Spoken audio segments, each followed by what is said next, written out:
मैं सबसे पहले तमिलनाडु के तंजावुर में हुई आज जो हादसा हुआ उस पर अपना शोक प्रकट करता हूं। जिन नागरिकों की मृत्यु हुई है उनके परिवारों के साथ मेरी संवेदनाएं हैं। पीड़ित परिवारों की आर्थिक मदद भी की जा रही है। साथियों, बीते 2 वर्षों में कोरोना को लेकर ये हमारी 24वीं मीटिंग है। कोरोना काल में जिस तरह केंद्र और राज्यों ने मिलकर काम किया, उसने कोरोना के खिलाफ देश की लड़ाई में अहम भूमिका निभाई है। मैं सभी मुख्यमंत्रियों, राज्य सरकारों और अधिकारियों के साथ सभी कोरोना वॉरियर्स की प्रशंसा करता हूं। साथियों, कुछ राज्यों में से कोरोना के फिर से बढ़ते केसेस को लेकर हेल्थ सेक्रेटरी ने अभी हमारे सामने विस्तार में जानकारी रखी है। आदरणीय गृह मंत्री जी ने भी कई महत्वपूर्ण आयामों को हमारे सामने रखा है। साथ ही आप में से कई मुख्यमंत्री साथियों ने भी कई जरूरी बिंदुओं को सबके सामने प्रस्तुत किया है। ये स्पष्ट है कि कोरोना की चुनौती अभी पूरी तरह से टली नहीं है। ओमिक्रॉन और उसके सब वेरिएंट्स किस तरह गंभीर परिस्थिति पैदा कर सकते हैं, ये यूरोप के देशों में हम देख रहे हैं। पिछले कुछ महीनों में कुछ देशों में इन सब वेरिएंट्स की वजह से कई सर्ज आए हैं। हम भारतवासियों ने कई देशों की तुलना में अपने देश में हालात को काफी बेहतर और नियंत्रण में रखा है। इन सब के बावजूद पिछले 2 हफ्तों से जिस तरह से कुछ राज्यों में केसेस बढ़ रहे हैं, उससे हमें अलर्ट रहने की जरूरत है। हमारे पास कुछ महीने पहले जो लहर आई, उस लहर ने हमने उसमें से बहुत कुछ सीखा भी है। सभी देशवासी ओमिक्रॉन लहर से सफलतापूर्वक निपटे, बिना पैनिक किए देशवासियों ने मुकाबला भी किया। साथियों, 2 साल के भीतर देश ने हेल्थ इंफ्रास्ट्रक्चर से लेकर ऑक्सीजन सप्लाई तक कोरोना से जुड़े हर पक्ष में जो भी आवश्यक है वहां मजबूती देने का काम किया है। तीसरी लहर में किसी भी राज्य से स्थितियां अनियंत्रित होने की खबर नहीं आई। इसको हमारे कोविड वैक्सीनेशन अभियान से भी काफी मदद मिली। देश के हर राज्य में, हर जिले में, हर क्षेत्र में, चाहे वहां की भौगोलिक परिस्थितियां कैसी भी रही हो, वैक्सीन जन जन तक पहुंची है। प्रत्येक भारतीय के लिए ये गौरव की बात है कि आज भारत की 96% वयस्क आबादी को कोरोना वैक्सीन की पहली डोज लग चुकी है। 15 साल के ऊपर उम्र के करीब 85% नागरिकों को दूसरी डोज भी लग चुकी है।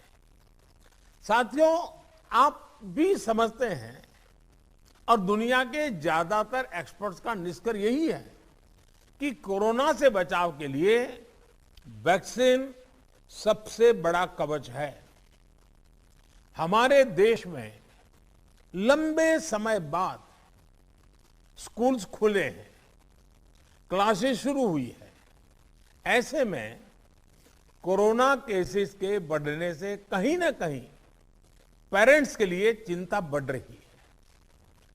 कुछ स्कूल्स में बच्चों के संक्रमित होने के मामले में भी कुछ न कुछ खबरें आ रही है, लेकिन संतोष का विषय है कि ज्यादा से ज्यादा बच्चों को भी वैक्सीन का कवच मिल रहा है। मार्च में हमने 12 से 14 साल के बच्चों के लिए वैक्सीनेशन शुरू कर दिया था। अभी कल ही 6 से 12 साल के बच्चों के लिए भी कोवैक्सीन टीका की परमिशन मिल गई है। सभी एलिजिबल बच्चों का जल्द से जल्द टीकाकरण यह हमारी प्राथमिकता है। इसके लिए पहले की तरह स्कूलों में विशेष अभियान भी चलाने की जरूरत होगी। टीचर्स और माता पिता इसे लेकर जागरूक रहें, हमें ये भी सुनिश्चित करना होगा। वैक्सीन सुरक्षा कवच की मजबूती के लिए देश में सभी वयस्कों के लिए प्रिकॉशन डोज भी उपलब्ध हैं। टीचर्स, पेरेंट्स और बाकी एलिजिबल लोग भी प्रिकॉशन डोज ले सकते हैं। इस तरह भी हमें उन्हें जागरूक करते रहना होगा। साथियों, तीसरी लहर के दौरान हमने हर दिन 3 लाख से ज्यादा केसेस देखे हैं। हमारे सभी राज्यों ने इन केसेस को हैंडल भी किया और बाकी सामाजिक आर्थिक गतिविधियों को भी गति दी। यही बैलेंस आगे भी हमारी स्ट्रेटेजी का हिस्सा रहना चाहिए। हमारे साइंटिस्ट और एक्सपर्ट्स नेशनल और ग्लोबल सिचुएशन को लगातार मॉनिटर कर रहे हैं। उनके सुझावों पर हमें प्रिएम्प्टिव, प्रोएक्टिव और कलेक्टिव अप्रोच के साथ काम करना होगा। इन्फेक्शंस को शुरुआत में ही रोकना हमारी प्राथमिकता पहले भी थी और अब भी यही रहनी चाहिए। आप सबने भी जिस बात का उल्लेख किया, टेस्ट, ट्रैक और ट्रीट की हमारी स्ट्रेटेजी को भी हमें उतने ही प्रभावी तौर पर लागू करना है। आज कोरोना की जो स्थिति है उसमें यह जरूरी है कि अस्पतालों में भर्ती मरीजों में जो हमारे गंभीर इन्फ्लुएंजा के केसेस हैं उनका 100% आरटी-पीसीआर टेस्ट हो। इसमें जो भी पॉजिटिव आते हैं उनका सैंपल जीनोम सीक्वेंसिंग के लिए जरूर भेजें। इससे हम वेरिएंट की समय समय पर पहचान कर पाएंगे। साथियों, हमें सार्वजनिक स्थानों पर कोविड एप्रोप्रिएट बिहेवियर को प्रमोट करना है। साथ ही पब्लिक में पैनिक न फैले, ये भी सुनिश्चित करना है। साथियों, आज की इस चर्चा में हेल्थ इंफ्रास्ट्रक्चर को अपग्रेड करने के लिए जो काम हो रहे हैं उनकी भी बात हुई। इंफ्रास्ट्रक्चर के अपग्रेड का काम तेजी से चलता रहे, ये सुनिश्चित किया जाना चाहिए। बेड्स, वेंटिलेटर्स और पीएसए ऑक्सीजन प्लांट जैसी सुविधाओं के मामले में हम काफी बेहतर स्थिति में हैं, लेकिन ये सारी सुविधाएं फंक्शनल रहे, हमें ये भी सुनिश्चित करना होगा और उसको मॉनिटर किया जाए, जिम्मेवारी तय की जाए, ताकि कभी जरूरत पड़े तो हमें संकट ना आए। साथ ही अगर कहीं कोई गैप है तो मैं आग्रह करूंगा कि टॉप लेवल पर उसको वेरीफाई किया जाए, उसको भरने का प्रयास हो। मेडिकल कॉलेजेस, जिला अस्पताल, इन सब में हमें अपने मेडिकल इंफ्रास्ट्रक्चर को भी स्केल अप करना है और मैन पावर को भी स्केल अप करना है। मुझे विश्वास है आपसी सहयोग और संवाद से हम लगा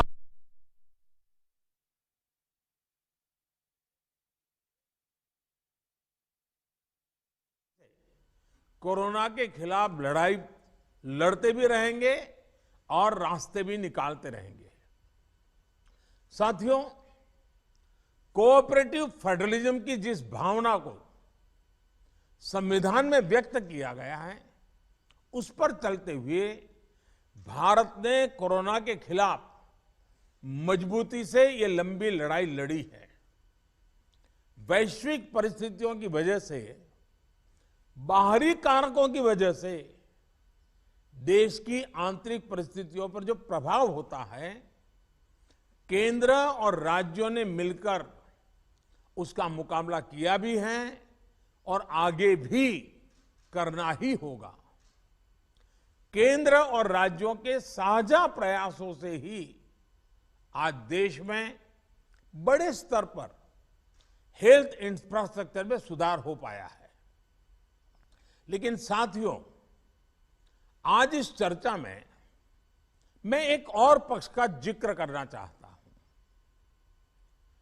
आज की वैश्विक परिस्थितियों में भारत की अर्थव्यवस्था की मजबूती के लिए आर्थिक निर्णयों में केंद्र और राज्य सरकारों का तालमेल, उनके बीच सामंजस्य पहले से अधिक आवश्यक है। आप सभी इस बात से परिचित है कि जो युद्ध की परिस्थिति पैदा हुई है और जिस प्रकार से सप्लाई चेन प्रभावित हुई है, और ऐसे माहौल में दिनों दिन चुनौतियां बढ़ती जा रही हैं। ये संकट, वैश्विक संकट, अनेक चुनौतियां लेकर के आ रहा है।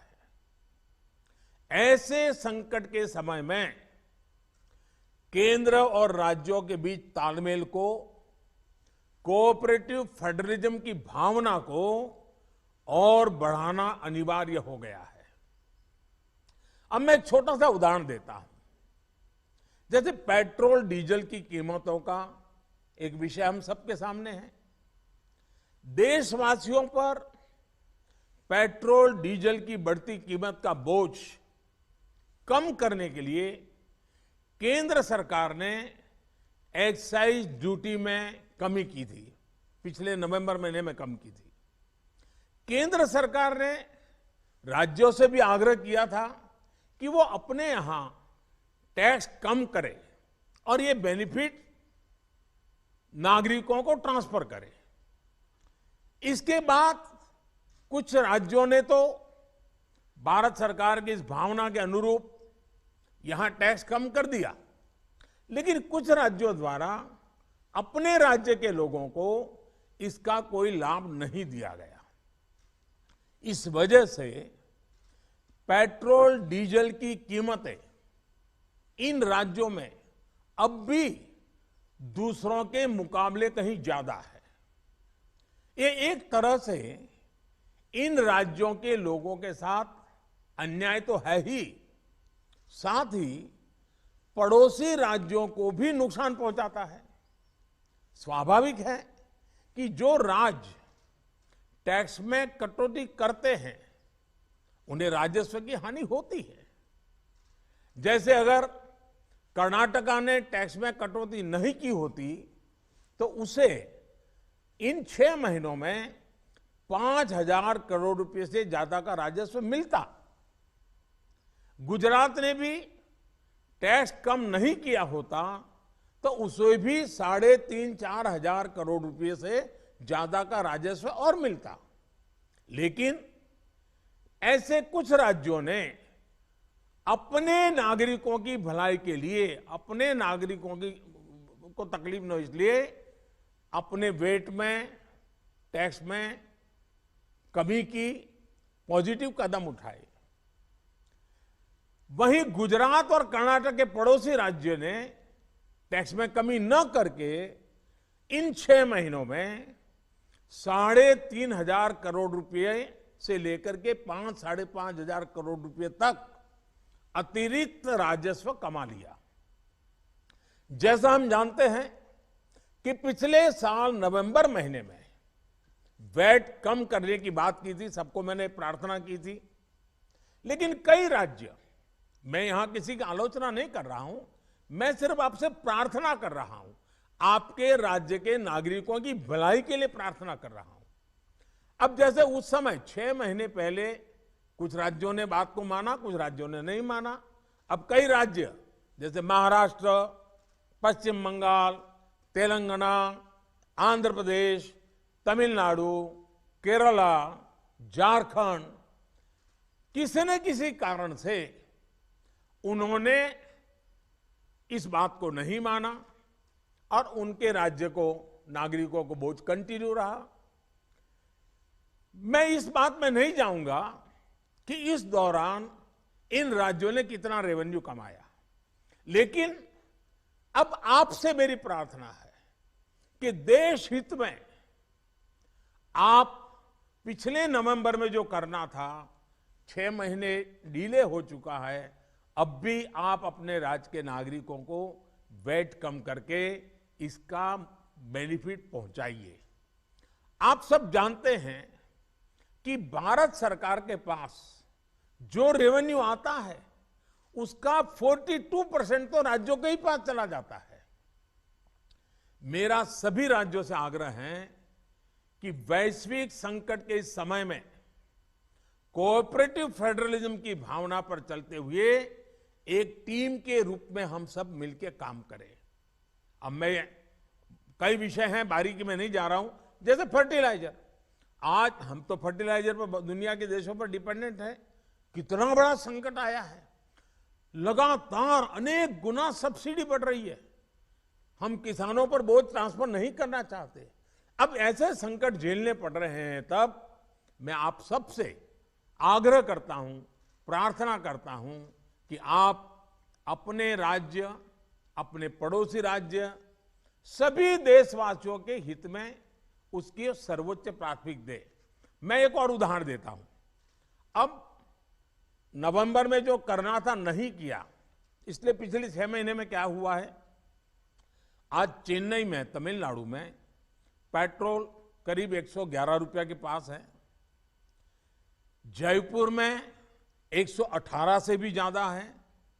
हैदराबाद में 119 से ज्यादा है। कोलकाता में 115 से ज्यादा है। मुंबई में 120 से ज्यादा है। और जिन्होंने कटौती की, मुंबई के ही बगल में दीव दमन में 102 रुपया है। मुंबई में 120, बगल में दीव दमन में 102 रुपया। अब कोलकाता में 115, लखनऊ में 105, हैदराबाद में 120 करीब करीब, जम्मू में 106, जयपुर में 118, गुवाहाटी में 105, गुड़गांव में 105 है। देहरादून, छोटा राज्य हमारा उत्तराखंड, 103 रुपया है। मैं आपसे आग्रह करता हूं कि आप 6 महीने, भले जो कुछ भी आपका रेवेन्यू बढ़ा आपके राज्य के काम आएगा, लेकिन अब पूरे देश में आप सहयोग कीजिए। ये मेरी आपको विशेष प्रार्थना है आज। साथियों, एक विषय और जिस पर भी मैं अपनी बात आज कहना चाहता हूं। देश में गर्मी तेजी से बढ़ रही है और समय से पहले बहुत गर्मी बढ़ रही है, और ऐसे समय में हम अलग अलग स्थानों पर आग की बढ़ती हुई घटनाएं भी देख रहे हैं। जंगलों में, महत्वपूर्ण इमारतों में, अस्पतालों में आग की कई घटनाएं बीते कुछ दिनों में हुई है। हम सबको याद है वो दिन कितने पीड़ादायक थे जब पिछले साल कई हॉस्पिटलों में आग लगी, और वो बड़ी दर्दनाक स्थिति थी। बहुत मुश्किल समय था वो। अनेक लोगों को इन हादसों में अपनी जान गंवानी पड़ी थी। इसलिए मेरे सभी राज्यों से आग्रह है कि अभी से हम विशेषकर हॉस्पिटलों का सेफ्टी ऑडिट करवाएं, सुरक्षा के इंतजाम पुख्ता करें और प्राथमिकता के आधार पर करें। ऐसी घटनाओं से हम बच सके, ऐसी घटनाएं कम से कम हो, हमारा रिस्पांस टाइम भी कम से कम हो, जान माल की हानि ना हो, इसके लिए भी मैं आपको आग्रह करूंगा कि आप अपनी टीम को विशेष रूप से इस काम पर लगाइए और बिल्कुल मॉनिटरिंग कीजिए ताकि देश में कहीं हादसा न हो, हमारे निर्दोष नागरिकों को जान न गंवानी पड़े। साथियों, आप सभी ने समय निकाला, इसके लिए मैं एक बार फिर आप सबका आभार व्यक्त करता हूं और हमेशा मैं आपके लिए उपलब्ध रहता हूं। कोई भी जरूरी सुझाव आपके होंगे तो मुझे अच्छा लगेगा। मैं फिर एक बार आप सबका बहुत बहुत धन्यवाद करता हूं।